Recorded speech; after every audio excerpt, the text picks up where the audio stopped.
Hi, everyone, and welcome to another episode of the Academy of Being, where you get to discover the power within you. My name is Tara, and I am the one who has created this podcast and YouTube channel in order to invite people to a greater space of being and experiencing life. So, those of you who are listening to the podcast, you can't see that I'm sitting on my cozy couch in our music room. Experiencing the sun coming in under a blanket and just really enjoying life today so that I can share with you a really important space of being. And this space of being I call grace. And I'm bringing it up, and I'm going to share some stories with you, but I'm bringing it up because I have asked to be more grace with myself lately. And in asking for that, the universe and my body has brought to me different moments to remind me of when grace showed up through me and for me, and when I wasn't being grace in my life. And so I'm going to start off with sharing some moments with you that I wasn't grace. Okay. In my past, I was somebody who was always rushing.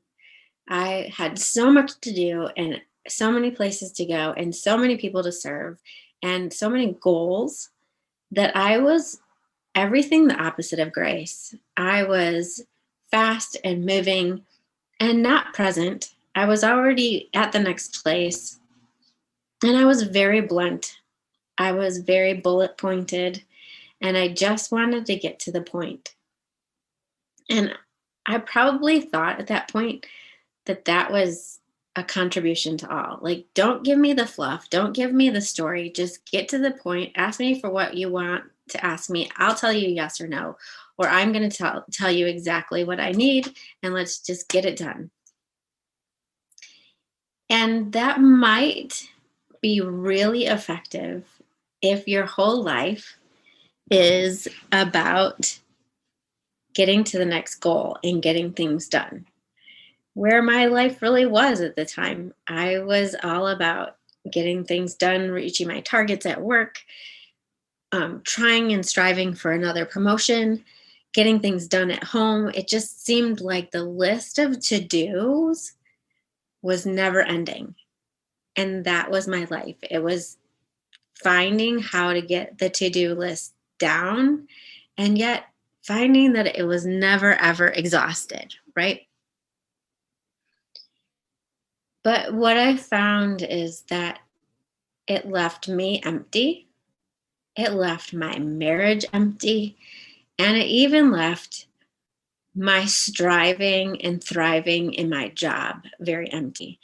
And it took a while. It's like it didn't deteriorate right away. It was slow. So it wasn't obvious what I was doing to my own life. It was like this slow leak. And then all of a sudden, one day, everything was flat. It was meaningless. And I couldn't put my finger on why. I remember thinking, well, I don't know that I want to carry on. I don't know what I'm connected to. Like, what's the meaning? Where's the joy? And I don't even know that I cared about joy at that point, but I wasn't happy, but I wasn't unhappy. I was flat. So I just want to ask you if maybe you're feeling that way. If you're feeling flat in your life, if you're feeling like you're useful, you're getting things done, but what does it even mean? And I wonder if your striving even feels flat, or your relationships feel flat because you just feel useful and possibly used up. Well, I know that there was probably times where I went into blame. Like, this is because my boss hasn't promoted me yet, or this is because I don't have, like, I went the wrong direction in my career and I should have gone a different direction and that I would be further along, or this is because, my husband should be doing X, Y, and Z. It's really easy to throw blame. And for a moment, it makes us feel better about ourselves, like somebody else is to blame. And so if they would get their act together, if my boss would get her act together, if I had less responsibilities, if my husband would just help out more, then everything would be better. The problem with blame is very few times, very rarely, do you find that your situation changes monumentally by blaming someone else. And I don't want you to turn and blame yourself either. Instead, what I want you to do is to start asking some different questions. When you move into that place of overwhelm, anxiety, deflation, the feeling like you're used up and worthless or undeserving, even. I think there was moments where I felt undeserving. I want you to ask something else. I want you to ask, what would I like to experience in my life? Not what do I want to have, right? Gosh, we're all really good. I want to have more money. I want to have more vacations. I want a bigger house. But how do I want to experience my life? And you might find that you don't have an answer. Like you don't even have an iota of an answer. But I want you to keep on asking this question and maybe even start asking other people. If you could experience life differently, how would you experience it?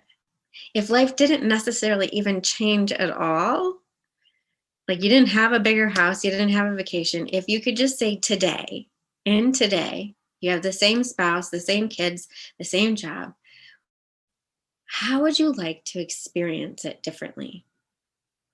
By asking this question, you bring a softness into your life. You bring the unknown and you actually start tapping deeply inside your own soul, your own body.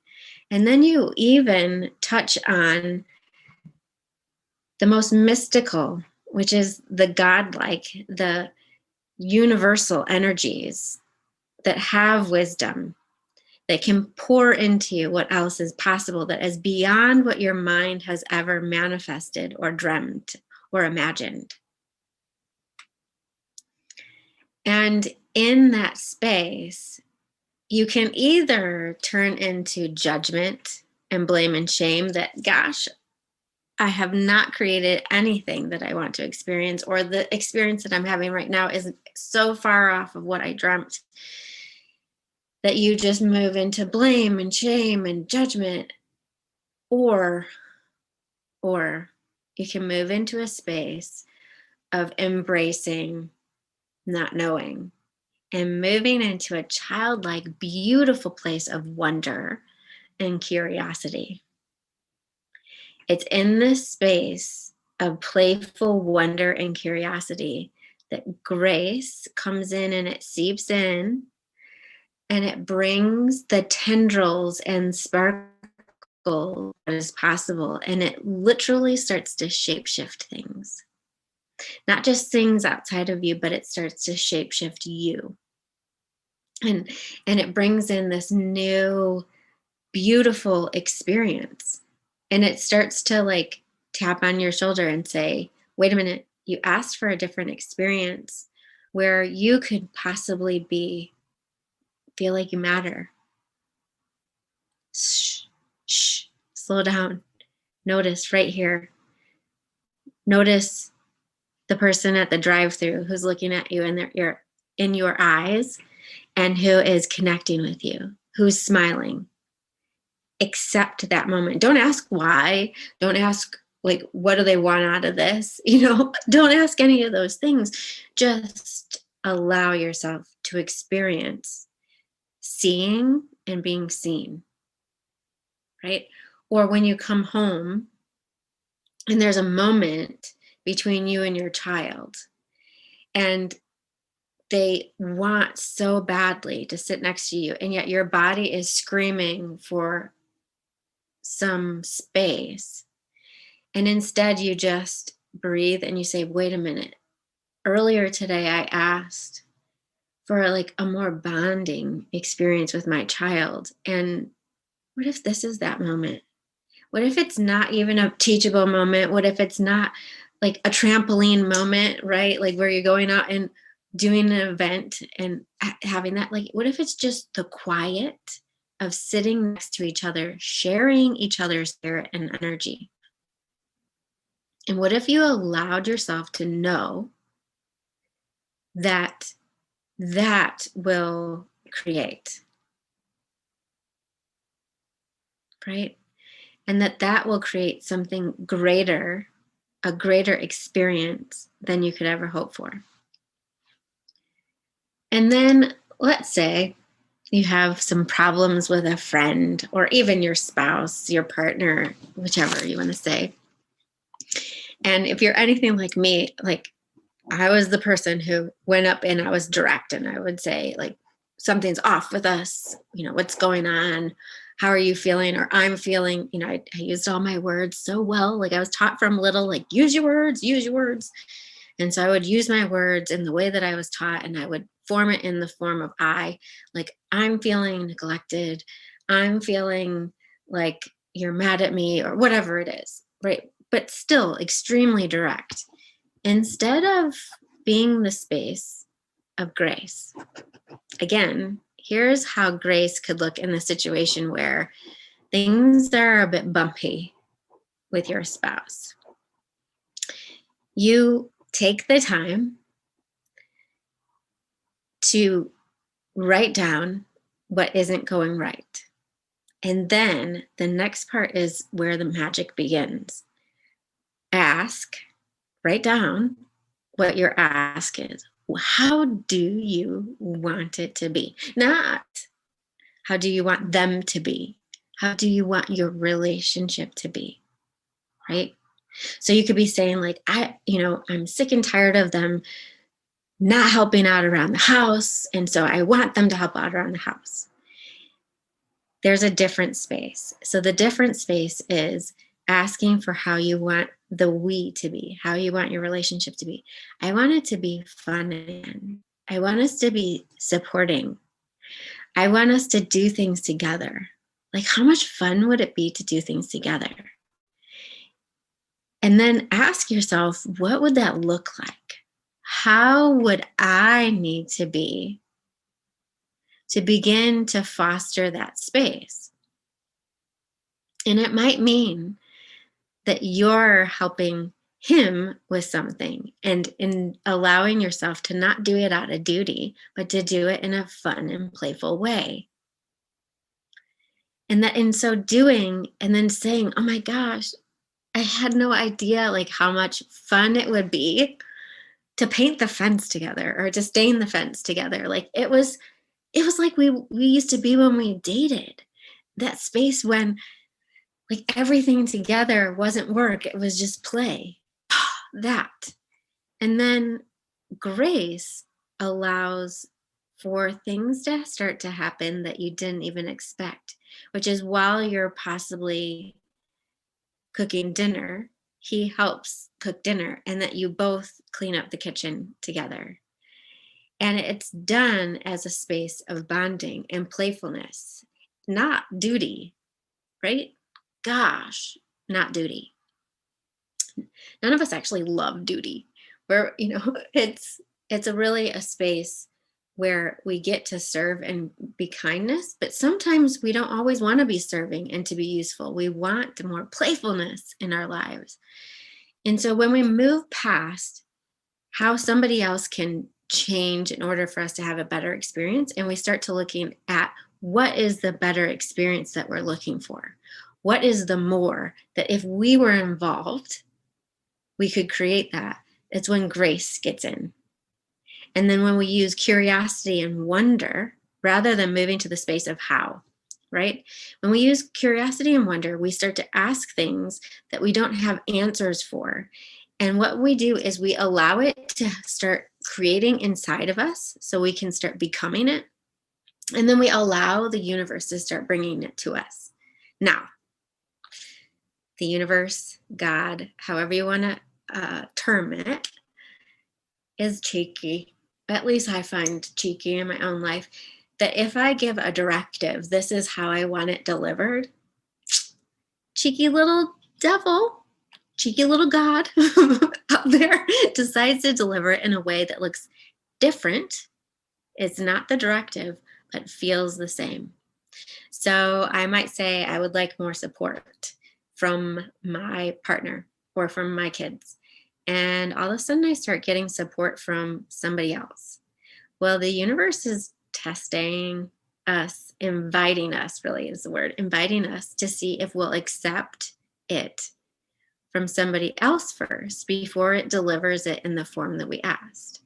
And if we do it with grace and ease, it will deliver it again, possibly in a different way, in a different form, and then again and again until our life is filled with support in a lot of ways, and then including the way that we asked.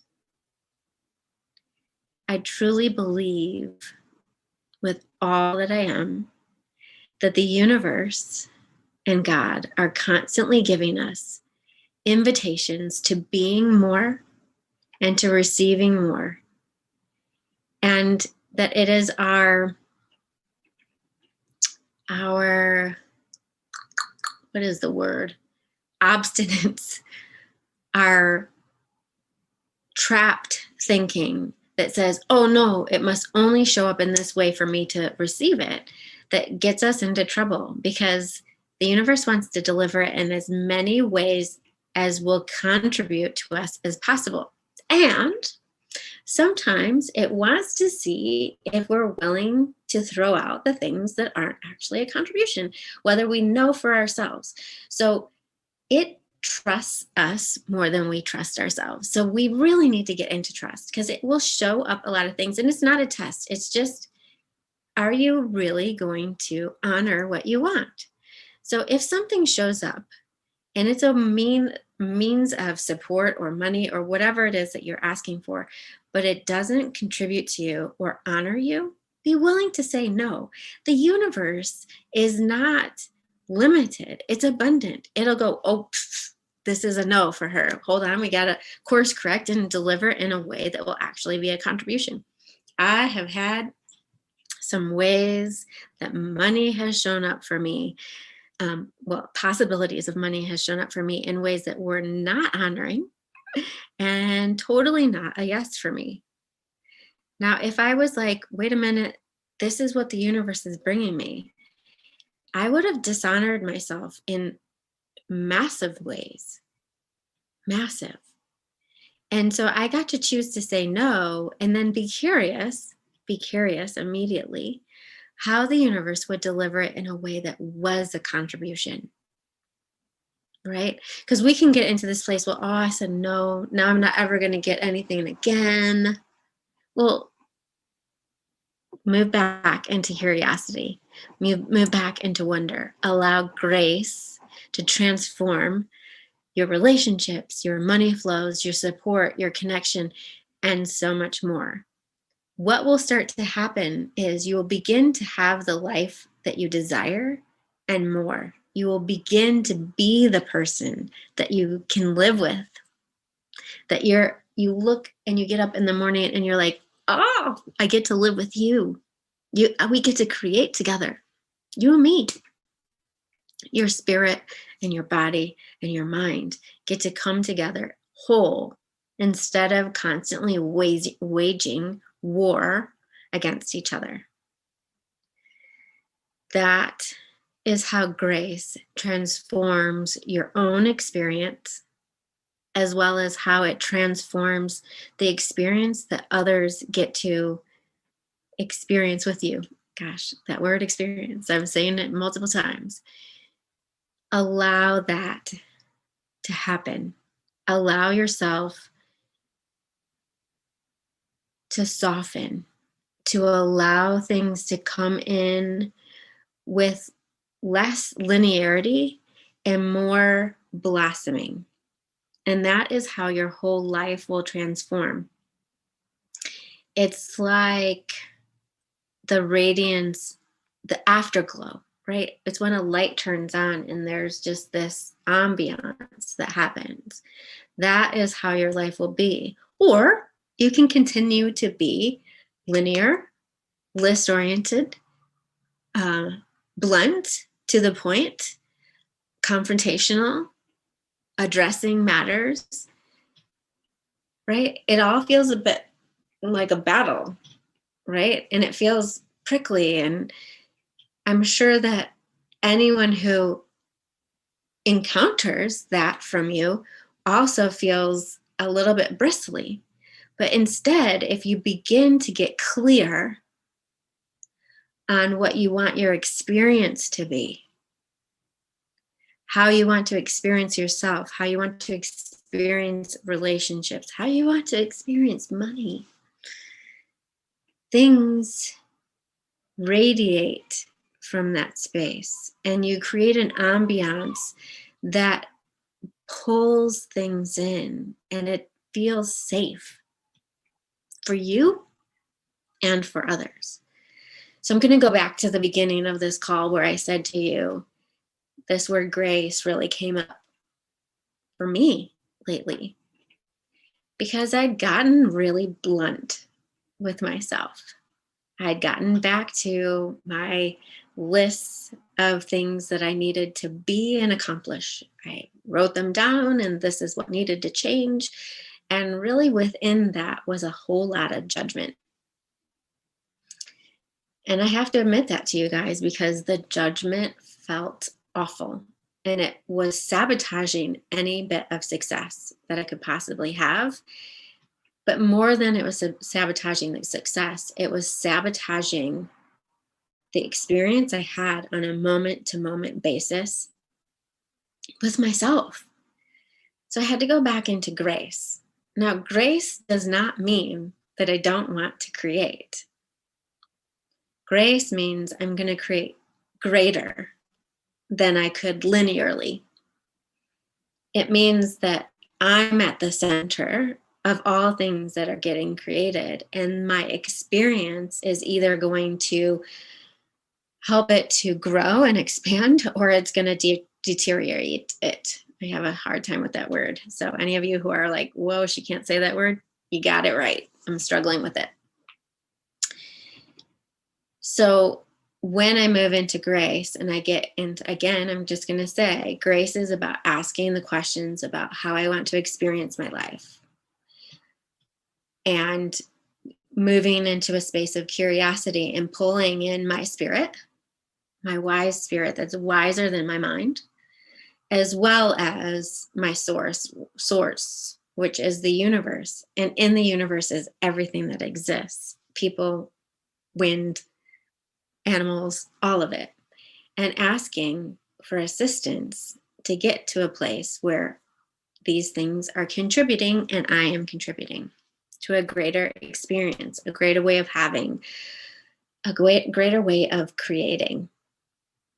And then when it starts to happen, even in little doses, moving into a space of really sinking into the experience, allowing it to affect my presence, allowing it to like seep into my pores of my body and to ooze out, allowing myself to be the space of joy without pulling up fear. But if fear pulls up, it's okay because I just move back to a space of curiosity and wonder. If fear comes up and it says, but what if you don't keep creating this? I just go, okay, I wonder if I did. Or I wonder what else is possible. Or I wonder what my power is. And knowing that I desire to experience a life of deep and meaningful connection to myself, deep and meaningful connection to my family, even more amplified connection with new people, that I constantly am meeting people who are deep, who have purpose, who desire purpose if they don't have purpose, and that they desire to have conversations about that. And that we're all investing in ourselves. And that, like, what if everything that I desire comes to me with more ease and that I celebrate that place? And, here's for me, I'm just going to give you another one, like bodies, right? Bodies, there's a whole world out there that constantly is saying, especially that women's bodies, no matter what shape or form you're in, what age, there's something wrong. That you need to like put this makeup on and do it in this way and wear this type of clothes and have this, frozen so that you can get rid of that fat or blah, blah, blah. Reduce this, enhance that. That we don't often ask, if I took away any of those goals and I just sat with my body and I said, if I could experience life with you, how would I like to experience my body? And maybe you don't even have words, but as I'm asking that, like there's this amazing feeling that's coming up, and my body is just thanking me for asking, what would my body like to experience? And I go back to that word again, grace. I would like to have more grace, but also my body it wants more pleasure. It wants more fun. It wants more movement. It's kind of gluttonous. It wants more. And so when I go into asking what kind of experience it would like to have, it's really clear. It wants more. And so when I ask, like, what more? More walks. And not just like boring exercise walks. It wants to have interactive walks where I'm bonding, right, with an animal, or I'm bonding with another person by taking a dog for a walk or going for a walk with a person, like, so that it becomes even more of an experience. My body wants more. When I go to ask it what kind of experience, it will tell me. But it's not telling me that I need to follow any of those things that are in the marketing commercials. It doesn't need to work out in that way so that it can get smaller. It just wants to have more fun. It wants to be celebrated. It wants more pleasure. So I get to do that. It's not really worried about what my eyelashes look like or my eyebrows or even my hair. It just wants to have a greater experience. And it would like to be more of the spirit that I have inside, which is very, very wackadoodle at times. If you don't know what that is, hang out with me a little bit longer, you'll find out. I don't follow a lot of the protocols. I just am who I am. And I enjoy that. It's whimsical. It's in age inappropriate. I can feel like I'm 4 at times, and then other times I feel like I'm wise, like I'm 70.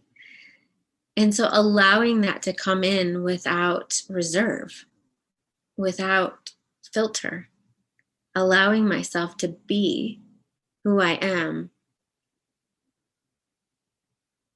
and show up.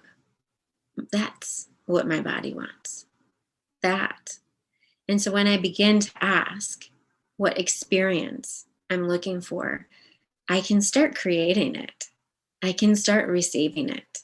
And I can start also looking at the areas where I am investing my time and attention that's actually not contributing. It's taking away from me.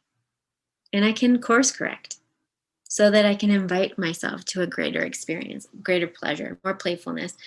And then the cool thing is when you begin to radiate from that space of being and that space of experience, some of the asks that you didn't even think would get touched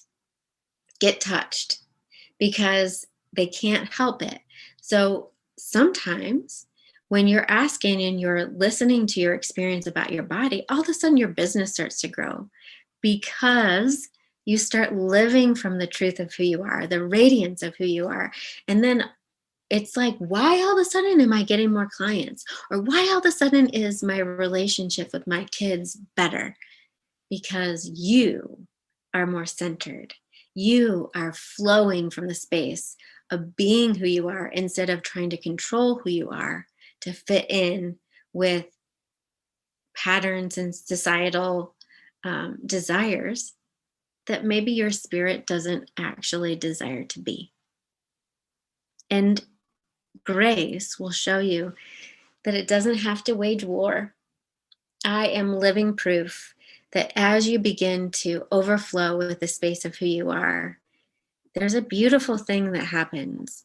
If you are willing to give up judgment in yourself, you allow others to not desire to judge you.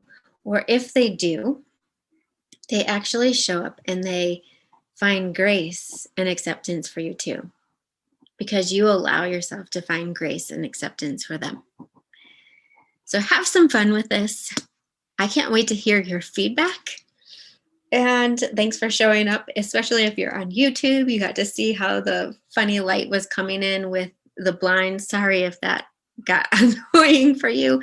But I just wanted to follow spirit today and really show up for you in the space that I'm in, and to really just allow it to flow through.